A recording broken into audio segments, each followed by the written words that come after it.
أعوذ بالله السميع العليم من الشيطان الرجيم. بسم الله الرحمن الرحيم. السلام عليكم ورحمة الله وبركاته.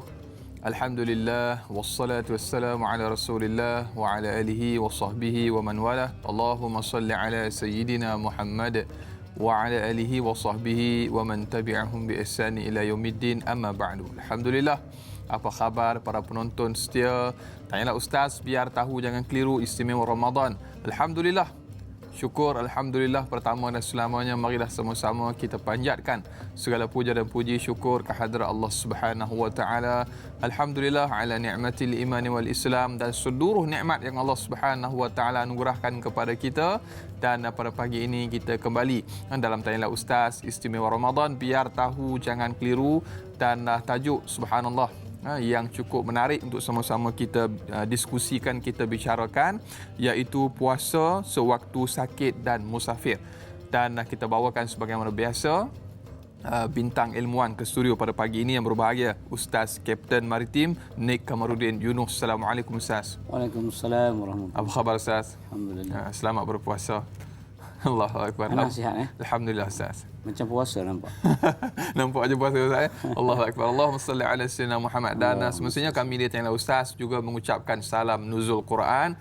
Marilah sama-sama kita menghayati Ramadan ini dengan kita memperbanyakkan tilawatul Quran dan juga tadarus serta mentadabur ayat-ayat suci Al-Quranul Karim. Mudah-mudahan kita dapat aplikasikan dalam kehidupan kita insya-Allah. Dan sebagaimana biasa Ustaz, kita mengalu-alukan kepada para penonton yang ingin mungkin mengajukan sebarang persoalan atau kemusykilan untuk tajuk kita bagi edisi 17 Ramadan 1442 Hijri dan juga bersamaan dengan hari Khamis 29 April 2021. Jangan malu, jangan segan, terus hubungi kami 1800 881677 atau paling mudah, paling cepat, terus sahaja hantarkan menerusi komen di Facebook Tanyalah Ustaz TV3. Dan jangan lupa bagi yang menonton menerusi FB Live untuk tekan butang kongsi, sharekan, sebar luaskan, mudah-mudahan bermanfaat. Dan Tanyalah Ustaz juga bersiaran serentak menerusi TV3 dan TV9. Di TV9 kita lanjutkan 30 minit siaran tambahan sehingga jam 8.30 pagi. Jadi terus dia menonton sehingga ke hujung rancangan insya-Allah. Dan Ustaz dan juga sidang penonton, sebagaimana biasa kita saksikan terlebih dahulu statistik COVID-19 yang sedang melanda negara kita pada ketika ini. Sehingga semalam statistik ataupun status terkini yang dikeluarkan menerusi laman rasmi Kementerian Kesihatan Malaysia, kes baharu mencatatkan angka 3,142 kes dan 15 kematian baharu dicatatkan, menjadikan jumlah kes kematian keseluruhan 1,477 kes, manakala kes sembuh baharu 1,822, menjadikan jumlah kes sembuh keseluruhan 373,397. Saudara sedang penonton, angka COVID-19 kes aktif kini mencecah 3,142 dan mari sama-sama kita terus menjalani ataupun mematuhi SOP yang telah pun digariskan dan kita terus berdoa bermunajat kepada Allah Subhanahu wa taala. Mudah-mudahan Allah Subhanahu wa taala memberikan kekuatan dan jalan keluar kepada kita daripada belenggu pandemik COVID-19 ini. Dengan tanda pagar kita mesti menang insya-Allah. Dan semestinya Ustaz, bukan mudah untuk menjalani norma baru terutamanya di musim Ramadan ini Ustaz, dan juga Aidilfitri kita juga kita raikan dalam keadaan norma baru, dan kita berdoa mudah-mudahan kita terus diberikan kekuatan oleh Allah Subhanahu wa taala. Dan untuk permulaan topik pada pagi ini Ustaz, puasa sewaktu sakit dan musafir, saya serahkan kepada yang berbahagia Ustaz.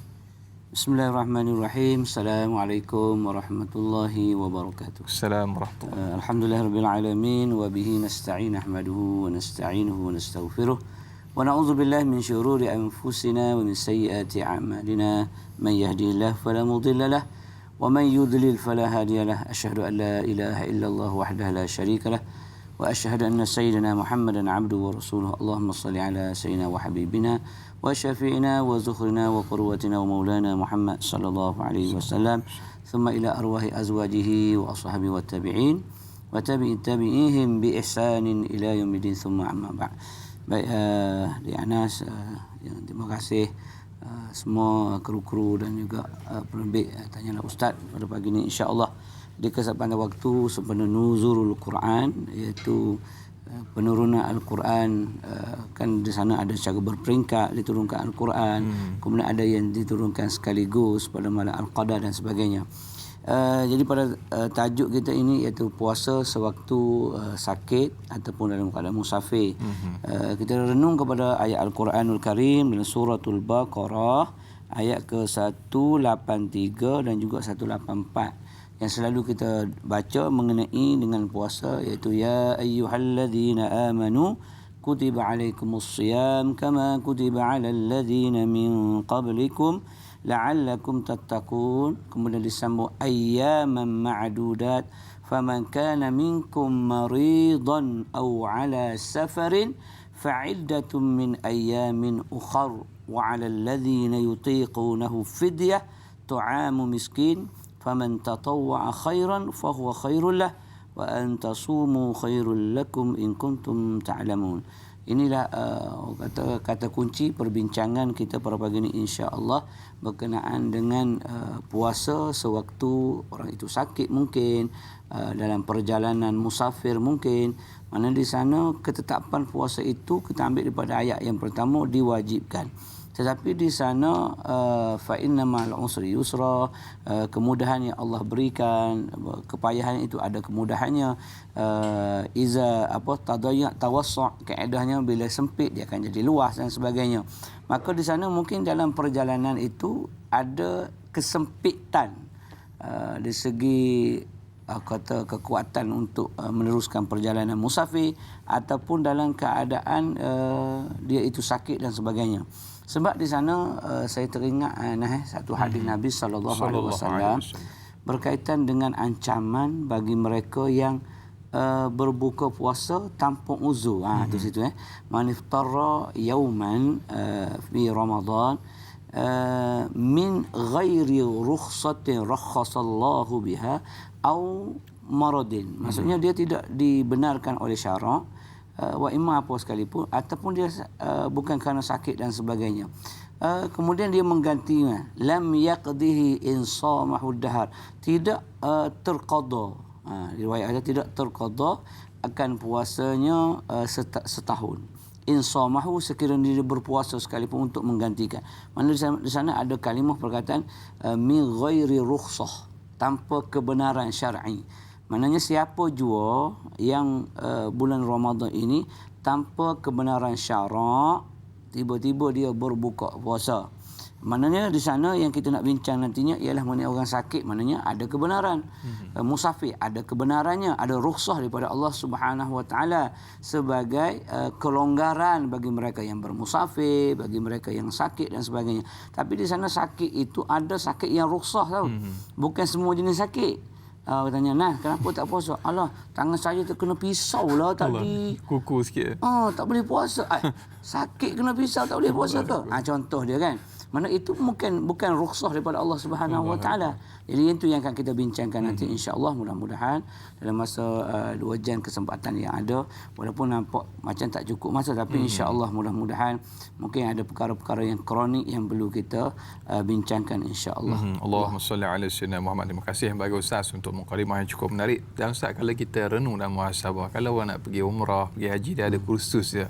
Ni puasa jarang kita dengar, nak pergi mana bagi kursus puasa. Jarang dengar kursus puasa ni, subhanallah. Jadi dengan adanya program-program seperti Tanyalah Ustaz ini, mudah-mudahan memberi sedikit gambaran dan membantu kita untuk kita meraih puasa yang berkualiti insya-Allah, dengan kita menjaga perkara sebagaimana yang disebutkan oleh yang berbagai ustaz untuk kita fokus pada hari ini, puasa sewaktu sakit dan musafir. Dan soalan yang pertama ustaz, kita ingin raikan di Facebook. Sahabat kita bertanya, Pak Suli Romli. Assalamualaikum Ustaz Da'i dan semua kru. Waalaikumsalam warahmatullahi. Soalannya Ustaz, mengapakah Allah Subhanahu Wa Taala mengharuskan berbuka untuk orang sakit dan musafir, tetapi perlu diganti puasanya dan dikenakan fidyah? Mohon pencerahan Ustaz. Terima kasih. Biar tahu, jangan keliru. Ya, ini satu kelonggaran rukhsah yang Allah berikan. Sebagaimana Allah berikan kepada sang musafir mengenai solat qasa ataupun jamak. Tasaddaqa sadaqatun tasaddaqallahu biha faqbalu sadaqatah. iaitu rukhsah kelonggaran bagi orang musafir. Sebagai contohnya untuk musafir.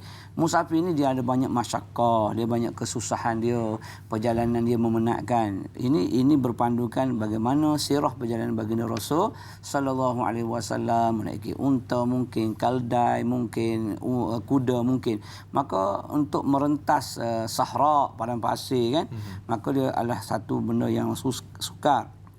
Maka di sana dibenarkan untuk berqasar atau memendekkan solat atau menjamakkan dia. Maka begitu juga Allah tidak menghendaki akan hamba itu harajun, iaitu kesusahan kepada hambanya.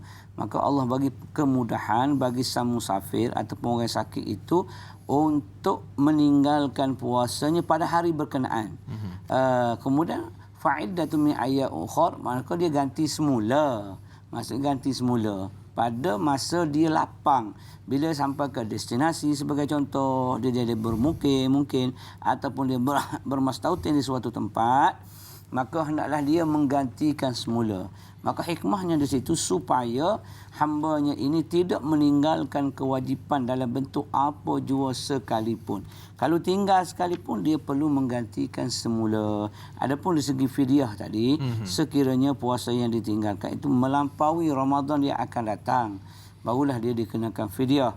Ataupun sakit-sakit yang tertentu yang akan kita bincangkan nanti, yang mana dia tak perlu berpuasa dia hanya perlu membayar sahaja kerana kesakitan itu mungkin berlarutan sepanjang hidupnya ataupun kerja yang berat sepanjang hidupnya dan sebagainya.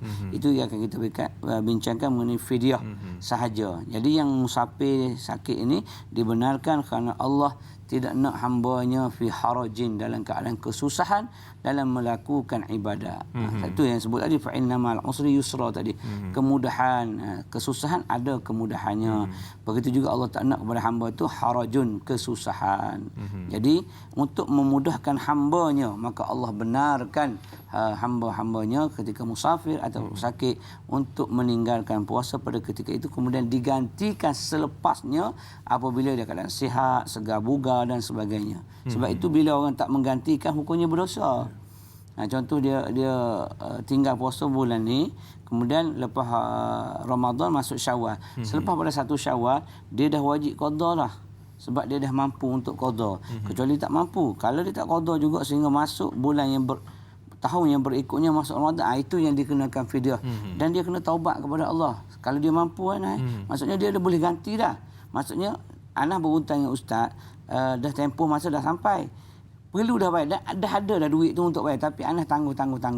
Itu tidak sewajarnya. Kalau kita berhutang dengan orang, kita dah mampu bayar, tiba-tiba kita tak bayar. Maka hutang Allah aula, lebih aula kita bayar segera. Sehingga ulama kata menjadi satu dosa kalau kita menangguhkan hutang itu sehingga masuk Ramadan yang akan datang. Oleh kamu degil juga, penalti satu cupak. Satu cupak penalti dia panggil. Maknanya kena bayar denda kerana melampaui tahun yang berikutnya. Allahu Akbar. Alhamdulillah, mudah-mudahan terjawab persoalan sahabat kita yang bertanya. Dan di talian Ustaz pada ketika ini kita ada pemanggil yang pertama. Hello, Assalamualaikum. Waalaikumsalam Dai Anas. Ya. Salam nuzul Quran. Ya, salam nuzul Quran. Apa khabar Kak Nurhayati Ismail? Alhamdulillah, terima kasih. Ya. Saya ada, Assalamualaikum Ustaz. Salam. Kak Yak ada 2 soalan. Pertamanya, adakah seorang pemandu lori kontainer atau bas persiaran yang berulang-alik dalam jarak jauh dikira sebagai musafir? Ya. Dan adakah keringanan ke atasnya untuk tidak berpuasa? Lagi satu soalan Ustaz. Bolehkah Ustaz bagi pencerahan tentang bolehkah mengenai kewajipan seorang anak lelaki mengqadakan puasa kedua ibu ayahnya yang uzur atau yang telah meninggal dunia? Atau adakah sekadar cukup membayar fidyah sahaja? Itu saja soalan Kak Ayat. Terima kasih Ustaz. Assalamualaikum. Waalaikumsalam warahmatullahi wabarakatuh. 2 soalan yang cukup menarik daripada Nurhayati Ismail. Bertanya tentang hukum mengqadakan bagi pihak ibunya seorang anak lelaki dan juga pemandu lori Ustaz. Pemandu lori Wakilnya Ustaz. Baik. Kita ambil pemandu lori atau bas kan. Mana-mana jarak yang membolehkan dia qasar, jamak qasar. Jamak dia lain, ni jamak qasar. Kalau jamak ni kalau kita tak musafir pun boleh, hujan lebat dan sebagainya kan.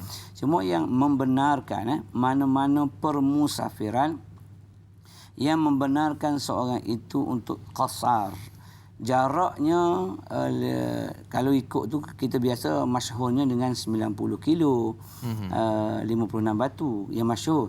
Tapi setelah disemuk ada juga pandangan kata 89 kilo. Kemudian Saudi pula yang terkini dia kata lebih kurang 84 ke 85 kilo. Sebab dia kira 2 hari perjalanan unta. Mana dia buat kajian semula. Tak apalah kita ambil tengah-tengah, ambil 89 90 okeylah. Mana-mana yang musafir, contohnya driver bas, pemandu lori kontena dan sebagainya, musafir dia itu melebihi daripada 89 kilo, maka layak untuk dia untuk berbuka puasa. Sekiranya, dengar baik-baik sekiranya bebanan kepada dia, kepenatan dan sebagainya dengan sebab berpuasa menyebabkan dia tak boleh nak pandu lori ataupun bas sampai ke destinasi, maka ketika itu dia dibenarkan untuk berbuka. Kemudian selepas daripada hari raya yang pertama, dia driver bas pun bukan hari-hari juga, kadang-kadang ada waktu rehat dia kan. So di hari rehat itu dia wajib menggantikan semula. Fa'iddatun min ayamin ukhra, maka hendaklah dia ganti pada hari-hari yang lain yang mana dia mampu untuk ganti. Itu kaedah dia kalau driver, pemandu lori, pemandu bas dan sebagainya. Tak kira lah siapa pun jua yang macam tu kan. Okey, soalan yang kedua berbalik kepada menggantikan puasa ayah bondanya yang telah meninggal. Okey, kita tengok dulu betul tak ayah bonda yang meninggal tadi? Betul. Sekiranya dia meninggal, ayah bonda kita itu meninggal, ketika dia meninggal itu dia mampu untuk qada, tapi dia tak qada, ada keadaan dia tu. Maka ketika itu wajib kita mengeluarkan fidyah untuk dia. Okey, maksudnya di situ kalau dia mampu dia tak puasa. Dia boleh tapi dia tak puasa. Begitu juga anak tadi boleh menggantikan puasa ayah bondanya. Boleh ganti puasa ayah bondanya sekiranya ditinggalkan itu dengan sengaja. Ya susah ni. Kalau contohnya bab sakit tak bagi tahu ayah anda tu ditinggalkan itu kerana apa dulu. Kalau kerana sakit tua yang tiada harapan untuk sembuh. Ingat sakit tua ataupun sakit yang tiada harapan untuk sembuh, maka pada hidup dia dulu dia tak kena puasa dah. Dia hanya kena bayar fidyah sahaja, 1 hari lebih kurang 1 cupak.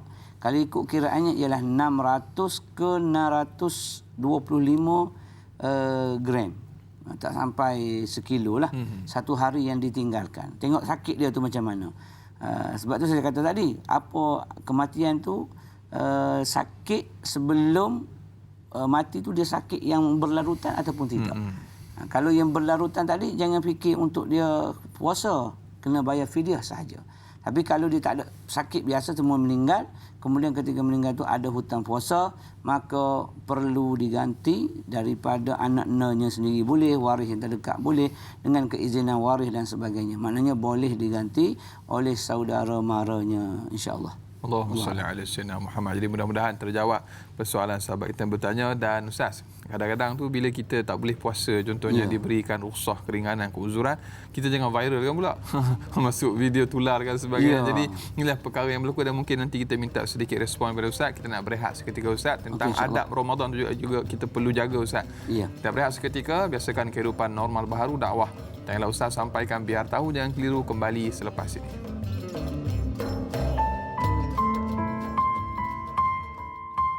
Bismillahirrahmanirrahim. Allahumma inni a'udzubika minal baras wal junun wal judham wa min sayil asqam. Ya Allah, sesungguhnya aku berlindung denganmu dari penyakit sopak, gila, kusta dan penyakit-penyakit yang buruk. Amin ya rabbal alamin.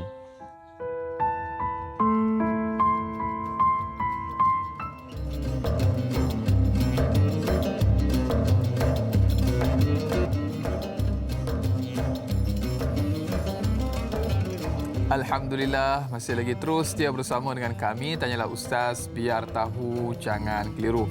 Para penonton, ibu-ibu, ayah-ayah, bakal penghuni syurga Allah Subhanahu wa taala, tidak kira walau di mana jua kita semua berada. Mudah-mudahan senantiasa berada dalam keadaan sihat walafiat, dirahmati lagi disayangi oleh Allah Subhanahu wa taala. Kita masih lagi bersama yang berbahagia Kapten Maritim Ustaz Nik Kamaruddin Junuh. Kita berbicara tentang puasa sewaktu sakit dan musafir. Jadi kita nak teruskan perbincangan topik kita pada pagi ini Ustaz, untuk kita minta sedikit komen daripada Ustaz tentang ialah sekarang ni musim tular ni mudah Ustaz. Jadi kadang-kadang tak diberikan keringanan untuk tidak berpuasa, tapi masalahnya ia dengan ada teknologi pada hari ini, dibuatnya video, diviralkan, kami tak puasa kan. Kami ada keuzuran kan. Jadi ditularkan benda sebegini Ustaz. Adakah melanggar adab bulan Ramadan Ustaz?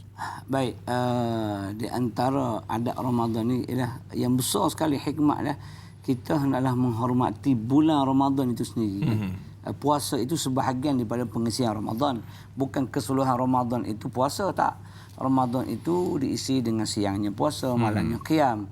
Sebab tu hadis itu man qama ramadanan, dan satu hadis man shoma ramadanan.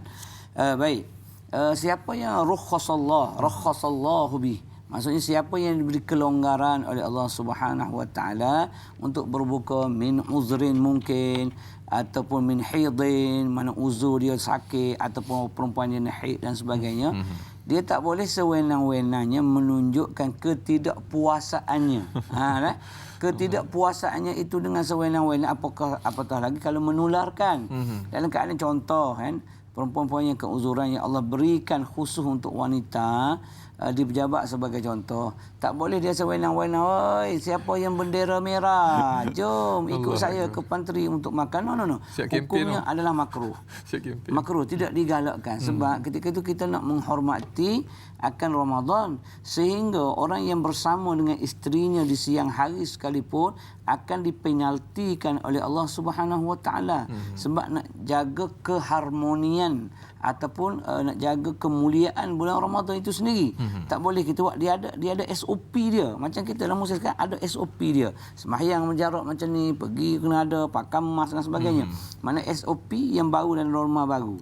Jadi dalam bab puasa ni pun sama juga, dia ada SOP dia yang perlu kita patuhi. Tak boleh kita ikut sewenang-wenang. Aku boleh makan, tak boleh.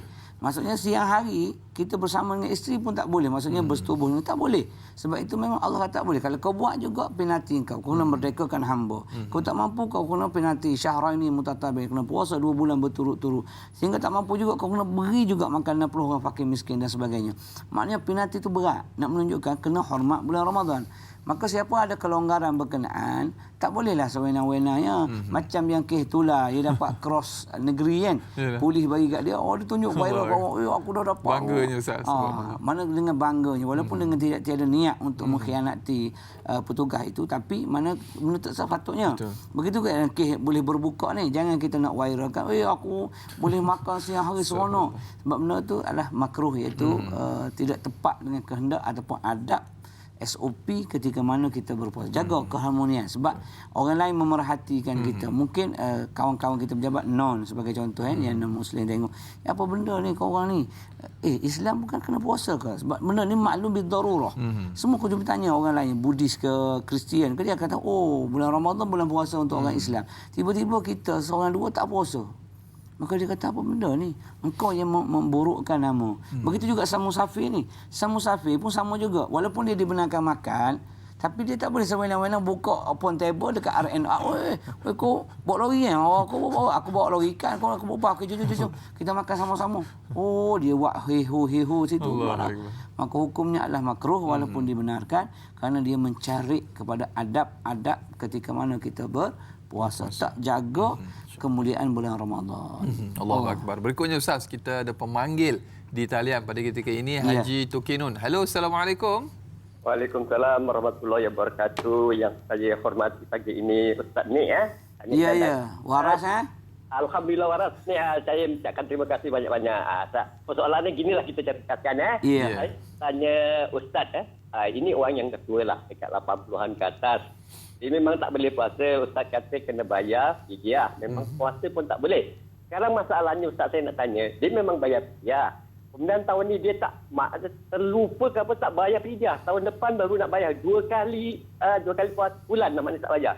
Itu fidyahnya macam mana Ustaz? Kita bayar 2 kali ke sekali aja? Itu nak minta penjelasan Ustaz begini ya. Terima kasih. Assalamualaikum. Sama-sama. Waalaikumsalam warahmatullahi wabarakatuh. Terima kasih Haji Tukinun soalan tentang fidyah. Fidyah. Okey.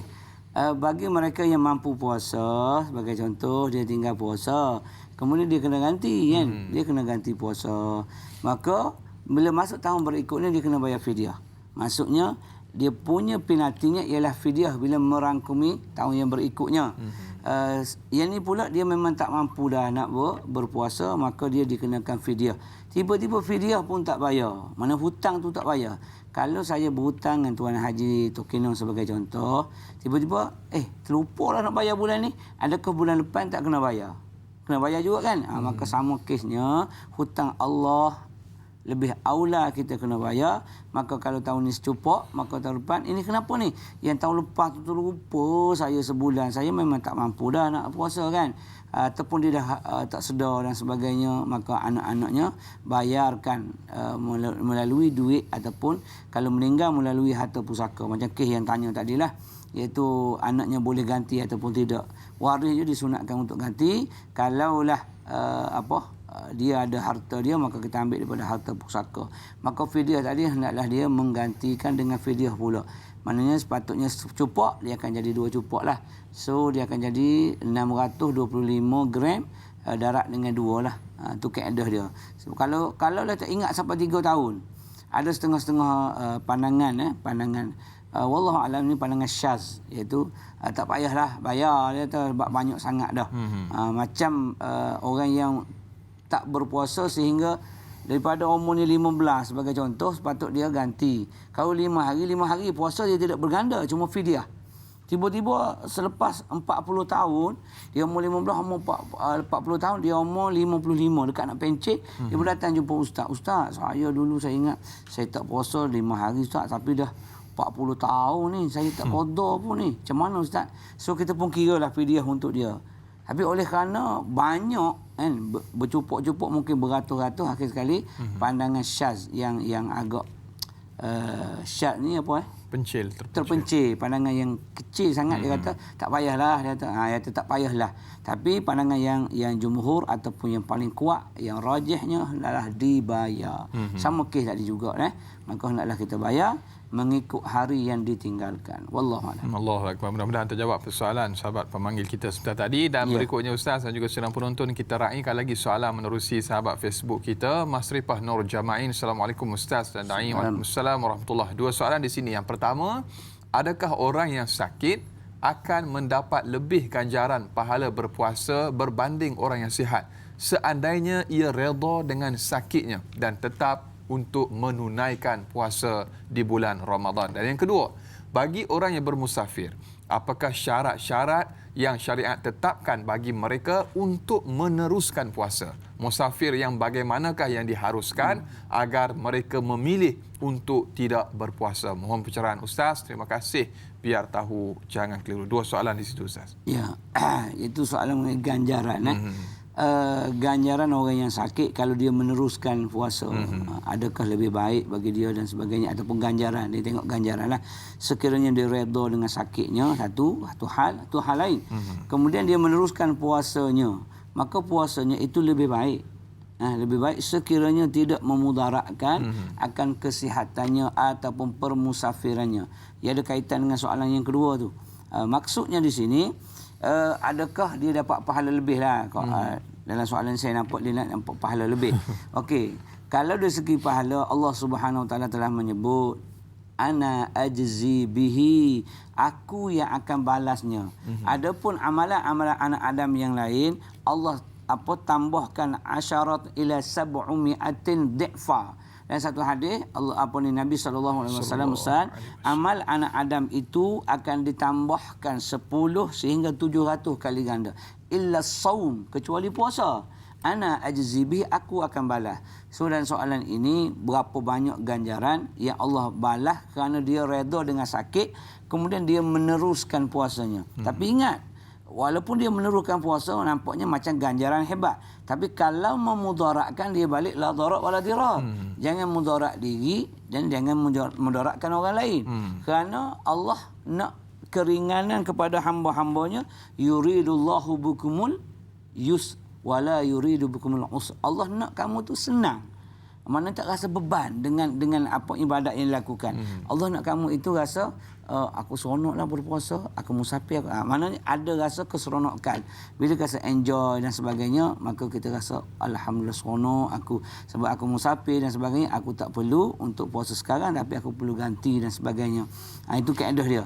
Maka orang yang musafir atau yang sakit tadi, berapa banyak tu kita tak nak cerita lah, banyak 1000 ke apa kali ganda, kerana Allah akan membalasnya sebaik-baik balasan, mudah-mudahan insya-Allah. Kemudian kaitan dengan soalan yang kedua tadi yang musafir yang macam mana musafir yang bagaimana yang diperbolehkan. Ada orang yang sengaja bermusafir sebab nak dapat rukhsah tu Ustaz. Baik. Saya teringat tu bila Anas sebut macam tu, ada kes orang yang berbuka dahulu untuk bersama dengan isteri. Betul, Ada kes. Itu ada dua pandangan ulama tu. Maksudnya siapa yang berbuka dahulu makan Maggi ke apa benda kan, dia makan mi ke apa benda dia makan dengan niat untuk bersama dengan isteri, dia tetap juga kena penalti. Walaupun dia berbuka dahulu sebab nawaitu asal. Begitu. Walaupun ada pandangan yang kedua kata tak perlu sebab dia dah batal dengan yang lain. Tetapi walaupun batal, ingat katakanlah Anas terbatal sebagai contoh, tapi Anas kena imsak lagi tu. Wajib tahan. Kena tahan. Contohnya yang third ni, kita duk ingat waktu subuhnya ialah pukul 6. Kan? Tiba-tiba rupanya 5.55. Kita pun duk tengah makan. Tak dengar azan. Tak dengar azan. Kita makan pun tengok jam. Pukul 5.58 dah hari. Kita pun hayun lagi. Rupanya sudah subuh 3 minit dah. Tok Bila sikit perut. Tok Bila tak azan ataupun kita tak alert dengan masa berkenaan. Betul. Maka kita pun aku makan tadi waktu subuh. Maka pada hari berkenaan bermula jam 6 itu sehingga maghrib 7.21 lah kalau ketika itu, wajib dia tahan. Dia tak boleh buka. Betul. Dia tak boleh makan lagi. Kata aku dah batal, alam batal. Boleh No, tak boleh. Sama juga kes tadi. Sama juga kes yang musafir dan sebagainya. Maksudnya kalau dia nak memilih, kalau tak memudaratkan dia, bolehlah dia puasa. Tapi kalau mudarat, menyusahkan, memenatkan, maka dia naklah memilih untuk menggantikannya pada hari-hari yang lain. Wallahu a'lam. Kita tahu kemampuan diri kita, Ustaz, pokok pangkalnya. Betul tak? Dan berikutnya Ustaz, kita raikan sahabat pemanggil kita di talian pada ketika ini, penonton setia kita Tuan Haji Omar Abdul Majid. Hello, Assalamualaikum. Waalaikumsalam warahmatullahi wabarakatuh. Dai Anas dan juga Ustaz Kamarudin Nik Yunuh Saya Omar Abdul Majid betul. Omar bin Abdul Majid dari Feldaci ni, Timur 3 Pekan Pahang. Assalamualaikum Ustaz dan Dai. Assalamualaikum warahmatullahi. Saya puasa juga kepada Ustaz ni Ustaz Niki ni, nama glamour ni. Jadi soalan saya macam ni Ustaz, soalan saya gini Ustaz. Ini pengalaman saya sendiri 2-3 hari lepas saya tak sihat Ustaz. Kerana saya ada demam dan kemudian macam tak boleh tak ada selera makan dan sebagainya. Dan saya berjumpa dengan doktor Ustaz. Ustaz bila sampai ke hospital, dia kata dia terpaksa ambil darah untuk uji apakah penyakit saya sebenarnya. Dan terus masuk air 1 botol Ustaz. Air di hospital lah, biasalah kita tengok Ustaz Dan kemudian saya ni bila lepas pada tu pening lah kepala, dah tak boleh nak apa. Bila bangunnya kita muntah kepala apa semua kan. Jadi soalan saya Ustaz, apakah boleh saya meneruskan puasa saya ni ataupun bagaimana Ustaz? Dan saya cuba juga untuk teruskan puasa saya sampai ke berbuka lah. Apakah dikira macam mana tu Ustaz? Adakah diharuskan berbuka ataupun bagaimana, kerana air dah masuk dalam badan melalui botol itulah, sebotol. Dan itu soalan saya Ustaz dan Dai. Terima kasih banyak Ustaz dan Dai. Assalamualaikum. Waalaikumsalam warahmatullahi wabarakatuh. Terima kasih Cik Omar Abdul Majid atas soalan, sebab dah soalan dia sendiri ni. Soalan sendiri ini tidak mewakili mana-mana pihak Ustaz. Dan berikutnya sedikit respon daripada Ustaz. Okey, Tuan Haji Umar pemanggil setia kita dan sebagainya. Baik, dalam keadaan demikian kita ambil ada 2 isu sebenarnya tu. Isu memasukkan air ke badan, satu hukum. Kemudian isu dia boleh bertahan sehingga petang ataupun tidak. Dalam bab memasukkan sesuatu dalam badan tidak melalui rongga yang terbuka. Tidak melalui rongga yang terbuka macam dia tu, saya rasa masuk air kat sini kan. Kau masuk air kat halkum. Kau lengan kan. Kau ke hidung tak? Mana dia dibenarkan. Sehingga pandangan mengenai inhaler pun ataupun swab test dan sebagainya telah dibenarkan untuk darurah ketika ini sahaja. Mana dibenarkan untuk memasukkan swab test kemudian ambil sampel untuk ujian. Okey, dibenarkan, tidak batal. Maka kes tadi dia masukkan air, satu hal iaitu tak batal. Dia masuk di luar kerana untuk perubatan. Kemudian untuk bertahan diri tadi terserahlah pada Tuan Haji Umar bagaimana kita rasa diri kita. Kalau kita mampu silakan, kalau tak mampu maka kita ambil jalan untuk qada nantilah. Sebab yang masukkan air itu tidak membatalkan, cuma yang muntah itu kalau muntah dengan sengaja berkali-kali, maksudnya itu dah sengajalah berkali-kali kan.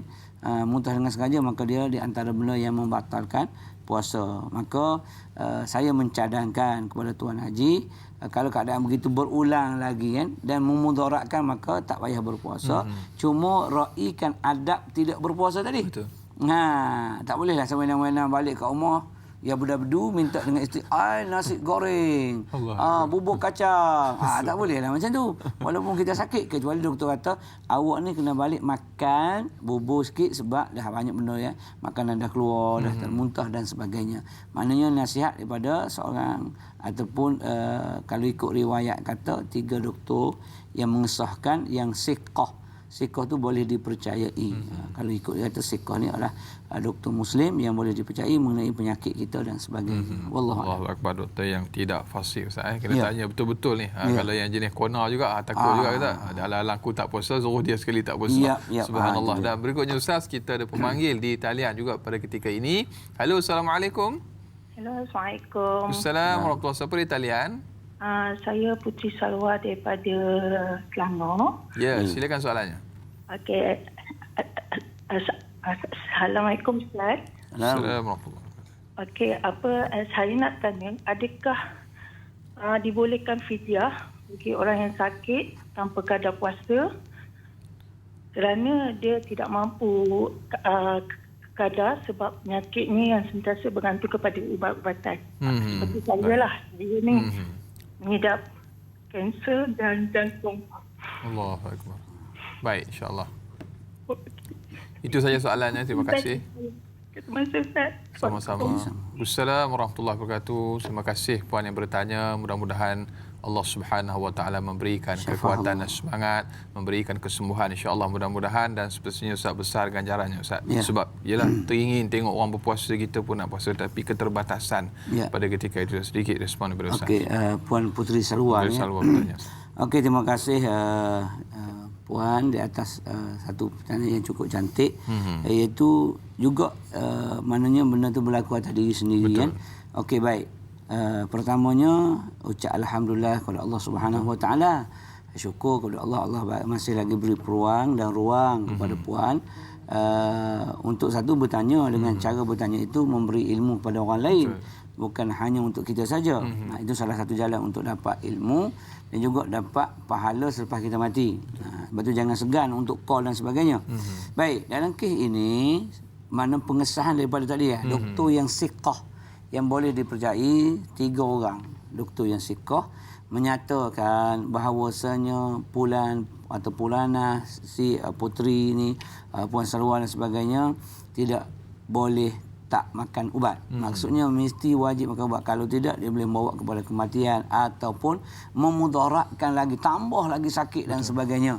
Maka pada ketika ini maka puan naklah membayar fidyah sahaja mengikut hari yang ditinggalkan. Maksudnya di sini orang yang tua yang tiada harapan untuk sembuh ataupun sakit yang tiada harapan untuk sembuh.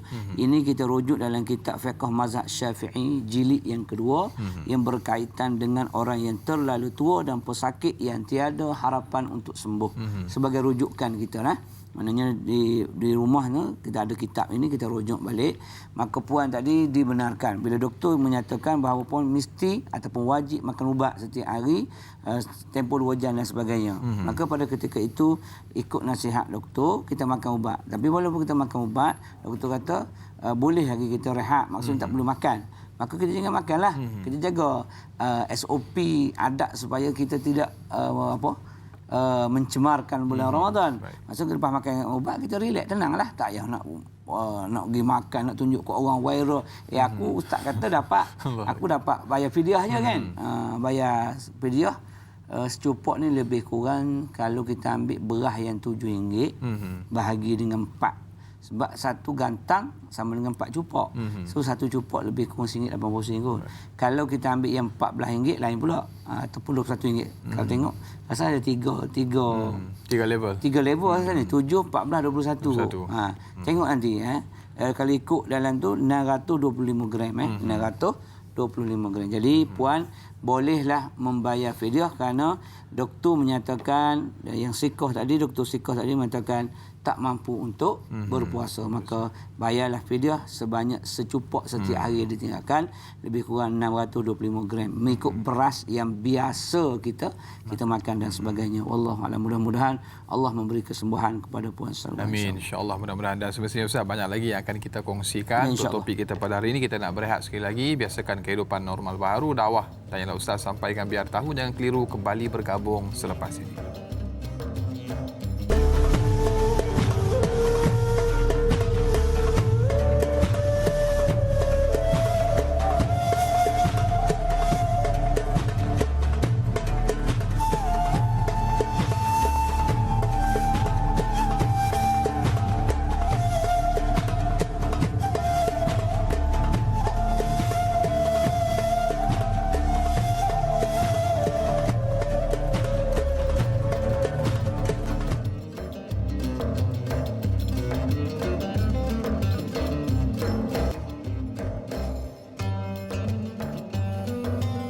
Alhamdulillah, masih lagi terus setia bersama dengan kami Tanyalah Ustaz Istimewa Ramadan, biar tahu jangan keliru. Alhamdulillah, kita masih lagi berbicara topik puasa sewaktu sakit dan musafir.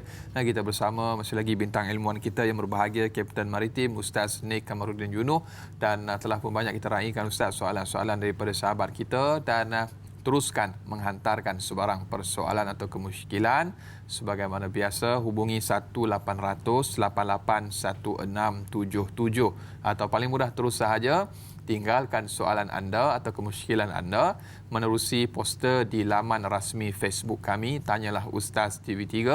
Jangan lupa bagi yang menonton menerusi FB Live atau secara langsung di Facebook untuk tekan butang kongsi, sebar luaskan, mudah-mudahan bermanfaat insya-Allah. Dan baiklah Ustaz, kita raikan lagi soalan menerusi sahabat kita di laman Facebook Mazni Hasan.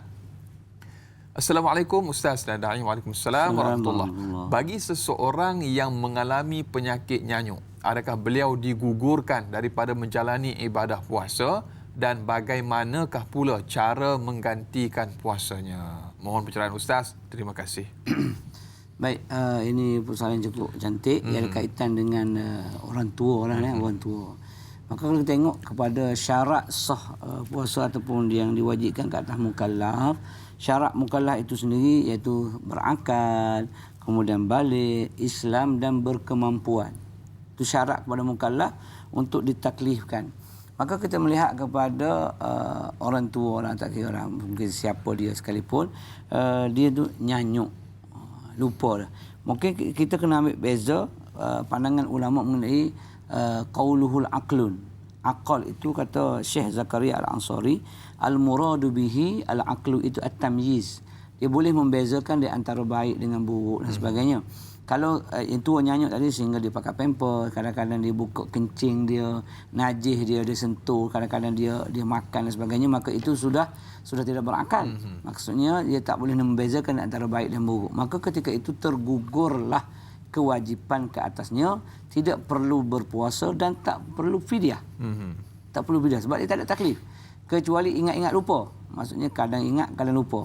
Maka nak tengok takrifan ingat lupa tu, ketika dia ingat, sebagai contoh, seminggu 3 kali dia ingat, 4 kali dia lupa. Maka yang ingat tu dia boleh membezakan baik dengan buruk, dia boleh pergi solat, dia boleh makan sendiri, mandi sendiri. Itu kita boleh beza situ. Bila boleh mentabyiz, boleh beza di antara baik dan buruk dan sebagainya, mana pada ketika itu dia perlu berpuasa. Sekiranya dia tak boleh nak puasa juga, maka ketika itu berubahlah kepada fidyah. Sebabnya kadang-kadang hari ketiga dia lupa, tak ingat dah sebagai contoh. Maka ketika tak ingat, terangkat raf'ul qalam untuk dia, tak kena apa-apa. Maka pada hari dia ingat itu, maka dikenakan puasa atas dia. Tiba-tiba dia tak puasa, maka kita kena gantikan dia dengan membayar fidyah. Tapi kebanyakan kalau dah nyanyuk ataupun nyanyuk betul-betul nyanyuk tua ni, dia tak boleh memtamyiz mana dia seolah tidak berakal, maka kedua-dua kewajipan berpuasa ataupun fidyah tak dikenakan ke atas dia sebab dia tak ada taklif. Allahu Akbar. Dia bukan buat-buat gila. Dia bukan buat-buat. Allahu Akbar. Dan berikutnya Ustaz, kita raikan sahabat pemanggil kita di talian pada ketika ini. Halo, Assalamualaikum. Waalaikumsalam. Ya, Encik Muhammad Syukri, apa khabar? Baik, alhamdulillah. Ya, silakan soalannya. Ni saya ada dua soalan. Saya nak tanya soalan pertama. Baik. Kalau kita daripada Terengganu pergi Kuala Lumpur, jadi sampai Kuala Lumpur kita pun tak puasa, buka puasa. Jadi sedangkan kita ni segar lagi, sihat lagi, tapi kita berhenti. Sampai di Kuala Lumpur dalam 3 hari kita musafir tu, sampai kita nak balik pun kita tak puasa juga. Sedangkan kita tak ada kerja nak buat. Apa pandangan Ustaz dan apa hukum dia? Ya, baik. Itu saja soalannya. Terima kasih. Itu saja. Okay. Assalamualaikum, masya-Allah, tabarakallah. Soalan tentang musafir ni Ustaz, sihat juga. Kadang-kadang masa rasa malu juga kata tak nak puasa ni Ustaz, subhanallah. Bagaimana keadaannya Ustaz? Musafir pula menggunakan jet peribadi ke kan, sendiri ya. Sekarang Islam menggunakan kaedah ialah jarak perjalanan. Cumanya bila jarak perjalanan itu katalah tak 90 dan ke atas, 90 kilo dan ke atas. Tiba-tiba kesenangan oleh kerana perjalanan itu menggunakan kenderaan yang selesa mungkin. Peluh pun tak meniti Ustaz. Tak ada apa-apa. Sampai pun lebih kurang 45 minit je. Kalau Terengganu KL atau Kelantan ke KL pun sama lebih kurang 45 ke 50. Tengok atas pilot je lah. Kalau jenis ganah macam Anas je laju. Macam tua macam Ustaz ni slow sikit lah. Slow and steady kan. Sejam mungkin. Motion slow. Slow buat tengok pemandangan di bawah tu. Jadi kes tadi, dalam kes ini sekiranya dia orang kata segar bugar, maka dalam ayat yang kita baca pada awal ni, antasumu khairul lakum. Puasa itu lebih baik. Mana puasa itu diberi pilihan lebih baik kalau nak puasa lah sebab dia segar bugar. Puasalah. Tapi kata Imam Hanbali kata, satu pandangan Imam Hanbali kata, kalau itu rukhsah yang Allah berikan, kenapa kamu nak puasa juga? Betul. Tak payah puasa lah. Tapi dalam ayat Quran itu kata, antasumu wa antasumu khairul lakum. Puasa itu lebih baik. Jadi bila kita tak ada kepenatan dan sebagainya, maka ambillah pandangan jumhur kebanyakannya berpandangan termasuk mazhab kita Syafi'i, iaitu puasa itu lebih baik. Jadi Abang Syukri daripada Terengganu sampai KL duduk Umar Hanok 2-3 hari dan sebagainya, puasa itu lebih baik.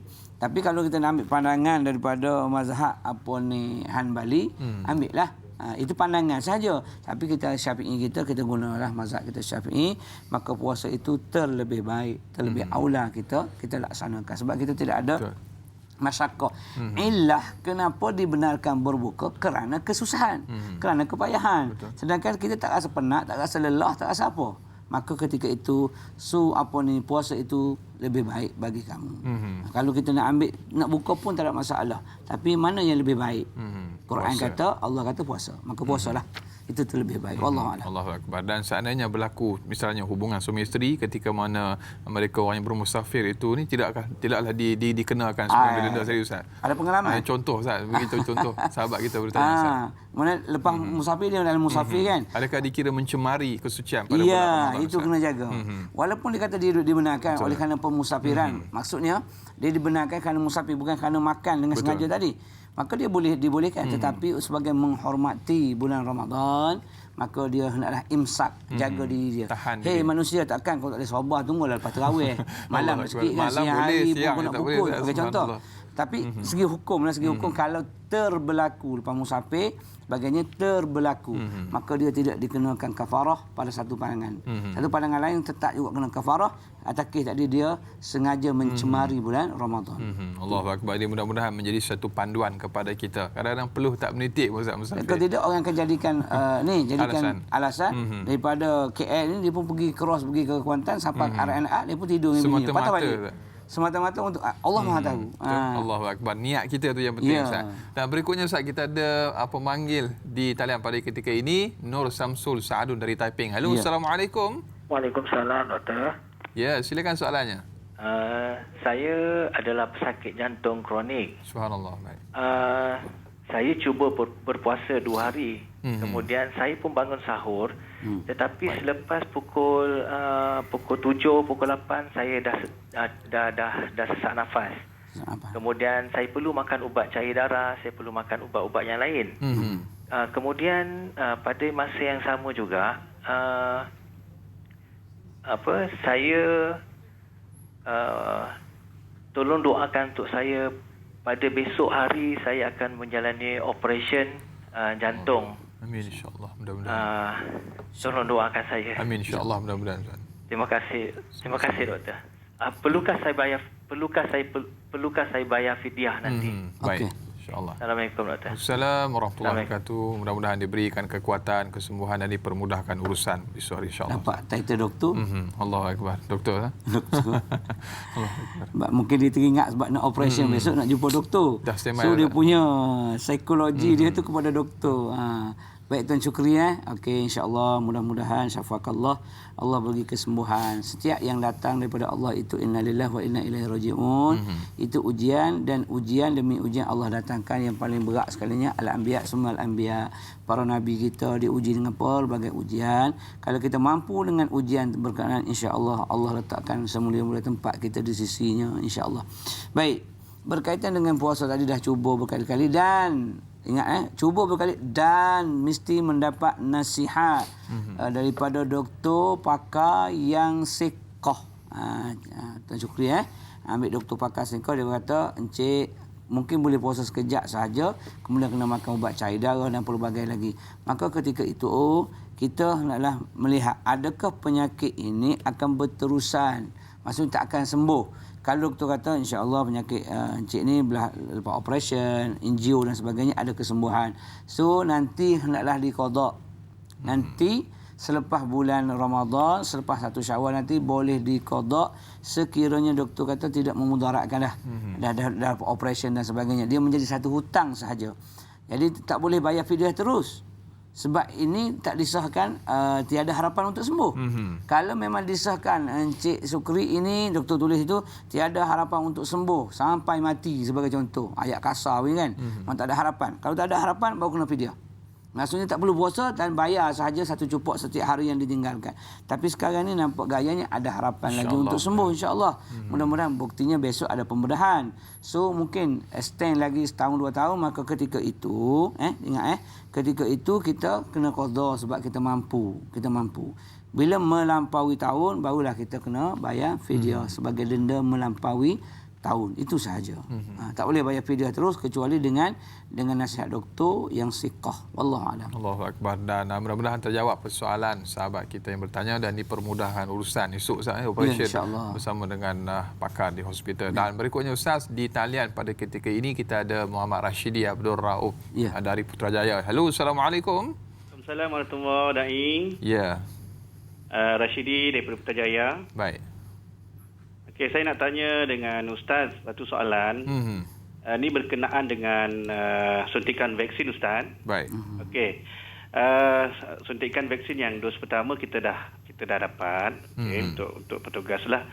Yang keduanya untuk dos kedua ni katanya akan ada sedikit efek lah, katanya ada sedikit sakit. Jadi saya nak tanya dengan Ustaz, kalau kita tidak stabil lah ketika itu, adakah kita boleh dibenarkan berbuka? Baik. Itu saja. Terima kasih Ustaz. Sama-sama. Assalamualaikum. Soalan cukup menarik daripada Tuan Rashidi bertanya tentang hukum vaksinasi dan memang ada kesan pun kebanyakannya lah, hampir kebanyakannya kesan-kesan mengikut antibodi seseorang ni disahkan oleh Kementerian Kesihatan. Baik, Tuan Rashidi suara saya pernah dengar suara kat Putrajaya ni. Familiar, mungkin anak-anak murid yang belajar kan. Angah ke apa ni. Baik, mengenai suntikan dulu vaksin. Ya beginilah, kita ambil sikitlah vaksin. Kita bukan kata apa-apa pun mengenai vaksin. Dia ada isu, ada yang meninggal selepas injek, ada yang alahan dan sebagainya. Dia kita macam makan Panadol lah, sakit kepala, cara mudah orang Melayu kita ni Panadol lah kan. Mungkin dia makan 2 biji tapi tak ada kesan. Maka dia berubah kepada painkiller. Lebih high sikit dia punya campuran dalaman tu. Begitu juga dengan vaksin ini. Mana kita buat yang pertama pergi yang kedua, tiba-tiba ada kematian. Kematian itu bukan semata-mata disebabkan oleh vaksin. Satunya mungkin memang ketetapan ajal daripada Allah Subhanahu Wa Taala. Kita dia kata ni akan mematikan, menyebabkan bla bla bla bla. Tak. Itu ialah sudah lumrah Allah Subhanahu Wa Taala menghidupkan manusia kemudian mematikan. Itu memang dah berlaku dah dialog di antara Allah dengan para malaikatnya. Iaitu menjadikan manusia kemudian penuhlah alam ni. Allah kata tak apa, aku akan jadikan maut, aku akan jadi kematian. Maksudnya ada yang hidup kemudian ada yang dimatikan. Itu urusan Allah Subhanahu Wa Taala. Jadi berbalik kepada vaksin tadi kan, vaksin yang dia injek kemudian ada efek. Ikut nasihat doktor, kalau doktor kata yang memberi kesan dan kita rasa sendiri kesan itu menyebabkan kita mual, termuntah, jadi macam memudaratkan kita. Alahan kita sendiri akan merasakan.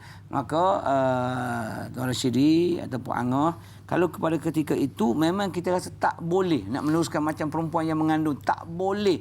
Kalau aku tak makan menyebabkan aku mual, muntah, menyebabkan mudarat, maka ketika itu dibenarkan untuk berbuka, tetapi wajib digantikan semula selepas daripada Ramadan. Itu insya-Allah. Mudah-mudahan yang telah divaksinkan ada kebaikannya sebagai protektor untuk diri dia. Mudah-mudahan insya-Allah. Allahu Akbar. Mudah-mudahan diberikan kekuatan kepada kita untuk mengharungi situasi pandemik COVID-19 insya-Allah, dan banyak lagi akan kita kongsikan. Insya-Allah. Kita nak berehat seketika, kembali bergabung selepas ini.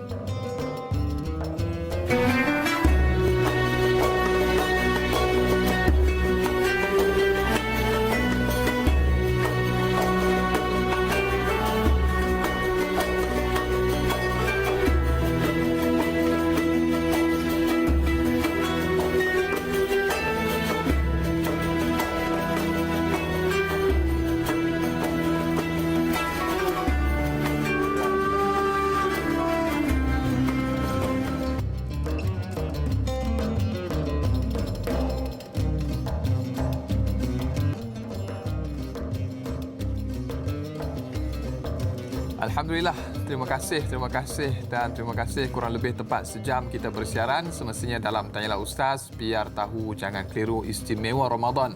Kami bawakan kepada anda topik pada hari ini, puasa sewaktu sakit dan musafir. Dan masih lagi kita bersama dengan yang berbahagia, Kapten Maritim Ustaz Nik Kamaruddin Yunuh. Dan Ustaz, kita mengalu-alukan lagi soalan daripada sahabat kita yang ingin mengajukan. Boleh terus hubungi 18881677 atau paling mudah terus tinggalkan soalan anda menerusi poster di laman rasmi Facebook kami, Tanyalah Ustaz TV3. Dan jangan lupa kita bersiaran serentak menerusi TV3 dan TV9. Di TV9 kita lanjutkan 30 minit siaran tambahan sehingga jam 8.30 pagi. Jadi terus setia menonton sehingga ke hujung rancangan. Dan kita nak raikan lagi Ustaz soalan menerusi sahabat kita di laman Facebook yang bertanya. Serul Nizam. Assalamualaikum Ustaz dan Da'i. Waalaikumsalam warahmatullahi. Apakah pandangan Ustaz tentang sesetengah orang yang masih cekal berpuasa sekalipun diuji dengan penyakit lumpuh separuh badan, penyakit jantung serta penyakit buah pinggang, yang mana disarankan oleh doktor untuk memakan ubat pada waktu pagi, tengah hari serta malam. Namun langsung diabaikan ubat pada waktu pagi sehingga tengah hari tersebut hanya kerana alasan sayang dan tidak sanggup untuk meninggalkan puasa. Mohon pencerahan. Assalamualaikum, dari Kampung Larut Din, Taiping bertanya. Ustaz, ni sayang ke puasa ni Ustaz? Sanggup mengabaikan ubat dan juga saranan doktor. Baik, qala Allah Ta'ala fi kitabihil aziz wala tulqu bi aidikum ila tahlukah. Jangan campakkan diri kamu ke arah kebinasaan. Kita nak abaikan ubat dan sebagainya sekira-kira, kata kuncinya sekira-kira tidak memudaratkan jasad kita. Kalau memudaratkan jasad kita, lagi teruk kita dah tak boleh nak sembahyang. Kita dah tak boleh nak puasa, tak boleh nak sedekah, dah habis. Contoh, sebagai contoh lah kan. Tapi sekiranya tuan yang bertanya, Tuan Sarul Nizam, sebagai contoh orang itu diuji dengan sakit lumpuh dan sebagainya, dia melihat dia telah tidak makan ubat pagi, tengah hari dan malam, tak ada kesan apa-apa. Maksudnya doktor itu sebagai nasihat mengikut perjalanan pelajaran pengajian dia, orang yang sakit macam ni perlu makan ubat 3 kali sehari. Itu ilmu dia. Kemudian kita telah cuba meninggalkan ubat dan tidak memberi efek, memberi kesan kepada kita. Bahkan biasa je. Bahkan aku lagi sihat, maka boleh tinggal, tak ada masalah. Kita ambil kata kunci Islam, wala tulqu bi aidikum ila tahlukah. Wa ahsinu, dan Allah sambung lagi, hendaklah kamu ahsin, mana buat baik kerana Allah, Innallaha yuhibbul muhsinin. Allah suka akan segala yang baik-baik. Maksudnya daripada situ, kalau meninggalkan ubat tersebut tidak memudaratkan maksudnya tak mudaratkan apa-apa, tak ada kesan apa-apa, biasa je. Mungkin penyakit tu dah lali dan sebagainya, ataupun virus tu dia tengok dia sama je ubat ni tak jalan pun, contoh. So kalau tidak ada kemudaratan kepada diri dan sebagainya, maka dia boleh tinggalkan ubat, tak ada masalah. Tapi sekiranya, ingat, sekiranya boleh mendatangkan mudarat, menambah sakitnya lagi, menyebabkan lambat kesembuhan, ingat, wa ahsinu, berlaku baiklah kamu kerana Allah sukakan kebaikan. Maka kalau kita tinggalkan kebaikan itu, kerana ubat itu memberi kebaikan, tapi penyembuh dia, kita ingat ubat tu sebagai jalan saja, makan nasi asbab kan. Makan mengenyangkan, ada orang makan 3 pinggan tak kenyang-kenyang. Ada orang kata api membakar, tapi sifat membakar itu Allah yang kuasa. Bukti Nabi Allah Ibrahim kan masuk dalam api Namrud tapi tak hangus walaupun seurat bulu romanya, dibakar dengan api yang marak dan sebagainya. Itu kuasa Allah. Maka kes ini kalau tak mudarat boleh tinggalkan, tapi kalau mudarat bawa kepada penyakit lambat sembuh dan sebagainya, maka balik semula kepada kita tinggalkan puasa, kemudian ada harapan untuk sembuh. Sekiranya ada harapan untuk sembuh, maka dia gantikan semula. Itu kaedah dia. Wallahualam. Allahu Akbar. Jadi mudah-mudahan terjawab persoalan sahabat kita bertanya. Dan kalau doktor kata pakcik kalau tak makan ubat ni, insya-Allah petang cik meninggal. Kena makan, kena nasihat daripada doktor. Contohlah Ustaz. Jadi kalau dia tak makan, dia telah membinasakan diri dia sendiri. Baik, berikutnya kita ada pemanggil di talian pada ketika ini. Muhammad Sarudin dari Kota Baru, Kelantan bertanya. Hello, Assalamualaikum. Waalaikumsalam warahmatullahi taala wabarakatuh. Ya, apa khabar tuan? Alhamdulillah baik. Selamat berpuasa semua. Ya, selamat puasa. Silakan soalannya. Ya, Assalamualaikum Ustaz. Assalamualaikum warahmatullahi. Saya Muhammad Sarudin pada Kelantan ni. Ya. Kelantan teruslah dok. Boleh. Jadi gini soalan saya, kalau ikut pada cerita Ustaz tadi, yang umur 80 ke atas, yang kategori yang kata apa macam nyayuk, hilang akal kan. Tu jadi saya sekarang ni saya ada seorang adik sepupu. Bawah jaga saya lah. Adik sepupu. Dia ni kategori OKU. Okey. OKU tapi daripada sudut kalau bawah JKM, bawah JKM dia akan kata bawah pembelajaran. Tapi dia kategorikan hyperaktif. Okey. Jadi soalan saya dianya kalau kita cerita dia abang poso lah, ya dia kata, tapi selepas pada tindu pada kita dia akan makan, ambillah apa-apa yang patut dia akan makan. Benda tu. Jadi soalan sayanya sekarang ni dia umur lebih kurang dalam 27 tahun. Jadi selama dia boleh akhir balik sehingga 27 tahun ni, dia poso pula ketulah, poso yang kata poso yuk panggil bahasa Kelantan kata poso yuk. Jadi adakah macam mana saya kena bayar video serta dia ataupun nak kena ganti? Apa kategori macam mana tu Ustaz? Kalau boleh jelaskan. Baik. Terima kasih soalannya. Itu soalan cukup menarik daripada Cik Muhammad Sarudin dari Kota Baru Kelantan bertanya, mewakili suara sahabat OKU kita. Subhanallah. Nak ucapkan alfu mabruk dan tahniah kepada siapa jua yang dianugerahkan OKU, ahli keluarganya yang ada OKU ataupun Down syndrome dan sebagainya. Kerana itu ialah anak-anak syurga yang Allah utuskan kepada tuan-tuan untuk menjaganya. Sama ada ibu bapa, mungkin saudara mara, ada sepupu dan sebagainya. Katanya Tuan Sarudin, Allah anugerahkan anak syurga. Baik. Siapa jualah. Jadi anak syurga tadi, kategorinya tadi daripada kecil sampailah dia besar macam itulah, puasa jam yuk pagi-pagi buka periuk kan, contohlah macam itulah bahasa dia. Baik, dalam keadaan ini saya melihat dia segi kesempurnaan akal itu tak ada. Kita balik kepada pandangan Syekh Zakaria tadi, iaitu tidak ada tamyiz, dia tak boleh nak bezakan antara baik dan buruk. So dia tidak perlu berpuasa dan tak perlu kita nak bayar fidyah untuk dia sebab dia dah raf'ul qalam atau tak dikenakan taklif apa-apa. Cuma kita just untuk kontrol dia sahaja supaya dia tu kalau dia nak puasa, puasalah. Tak nak puasa pun tak apalah. Dalam keadaan orang kata dia tak boleh nak beza antara baik dan buruk walaupun dia umur dah 27 tahun. Dia balik umur 15 dah berbelah tahun. Maka kesemua itu Tuan Sarudin tak perlu nak bayar fidyah, tak perlu nak gantikan puasa dia dan sebagainya. Biarlah dia dengan alam dia. Cuma kalau kita boleh anda belajar sikit-sikit itu untuk dia berdikari sahaja, untuk kena ABC, dia boleh senyum, boleh berinteraksi sedikit sahaja. Adapun segi kewajipan yang lain, solat sebagai contoh, mungkin dia kadang ingat, kadang lupa, dia tak boleh nak beza dah. So dia tidak sempurna akal, maka dia telah pun terangkat taklif ke atas mana-mana OKU yang demikian. Kecuali dia boleh, dia cerdik, ada yang cerdik yang boleh bezakan antara baik buruk dan sebagainya, itu maka dia tetap juga sama dengan yang biasa, orang biasa, orang yang sempurna akal. Maka saya tengok pada kes ini dia seolah-olah yang akal yang tidak sempurna. Dia bukan gila, salah. Bukan gila, maknanya kesempurnaan untuk membezakan at-tamyiz bainal haq wal batil. Mana yang benar, mana yang salah, mana yang baik, mana yang buruk dan sebagainya. Kalau ujian itu, kalau dulu orang dulu uji tengok anak kita ni dah memayit ke tidak, dia akan bagi gula-gula dengan teh ayam. Mana tengok budak tu ambil teh ayam. Mana belum tamyiz, belum boleh membezakan. Kita cuba lagi, dia umur 8 tahun kita cuba, sama juga.